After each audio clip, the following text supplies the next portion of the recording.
Bonjour à toutes et tous et je vous espère en très grande forme pour cette nouvelle bonne pratique. Aujourd'hui, je voulais répondre à une question que j'ai pu avoir qui est comment est-ce qu'on fait pour manager des équipes expérimentées quand on est beaucoup plus jeune qu'elles.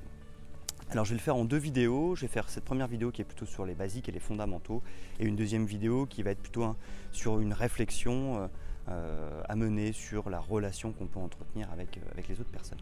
Alors pour les fondamentaux déjà, ce qui va être essentiel, et ça de manière générale c'est valable dans le management, c'est d'être exemplaire. Ça c'est important, effectivement, de ce qui a été décidé.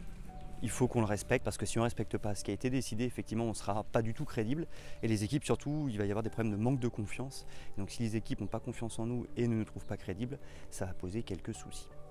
Le deuxième point aussi, quand on est très jeune, c'est souvent il y a des problèmes de compétences. Alors, je pense qu'un bon manager n'a pas besoin d'avoir des compétences techniques, mais il n'empêche qu'en termes de crédibilité, ça peut aider.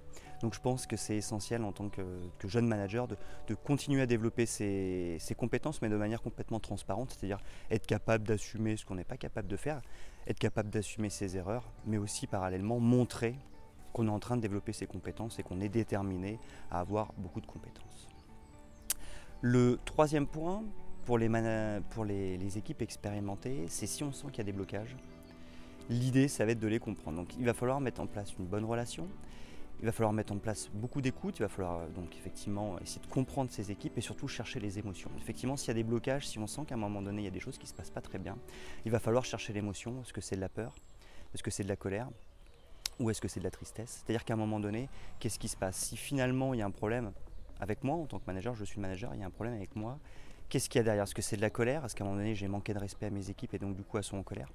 Est-ce que c'est de la peur? Est-ce que finalement je fais peur à mes équipes? Je suis jeune et mes équipes sont un peu, on va dire, elles sont un peu perturbées, elles ne savent pas trop comment faire et du coup elles ont peur? Ou est-ce que c'est de la tristesse? C'est-à-dire que je sais pas, les équipes préféraient le chef qu'elles avaient avant et du coup elles sont très tristes et le fait qu'on arrive ça pose quelques soucis. Donc chercher l'émotion va être essentiel pour nous donner des indicateurs sur finalement comment est-ce que les équipes vivent la situation et s'il y a des problèmes, s'il y a des blocages, ça peut effectivement nous aider parce que si effectivement c'est de la colère, on va réintroduire du respect pour justement faire tomber la colère. Si effectivement c'est de la peur, on va essayer d'identifier le danger et en agissant sur le danger, les équipes auront moins peur. Et si c'est de la tristesse, on va essayer d'être présent et d'accompagner le manque pour que les équipes vivent la situation. Donc ça, c'est assez essentiel aussi en termes de fondamentaux.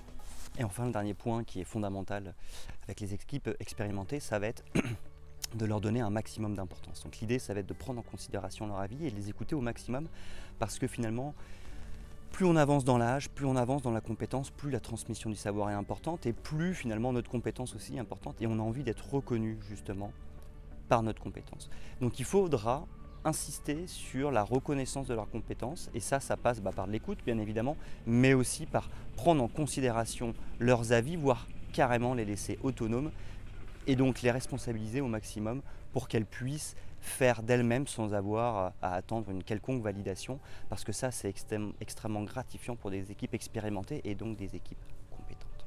Voilà, j'espère que cette bonne pratique du jour vous a été utile et je vous donne rendez-vous dès demain pour la deuxième partie du management des équipes expérimentées.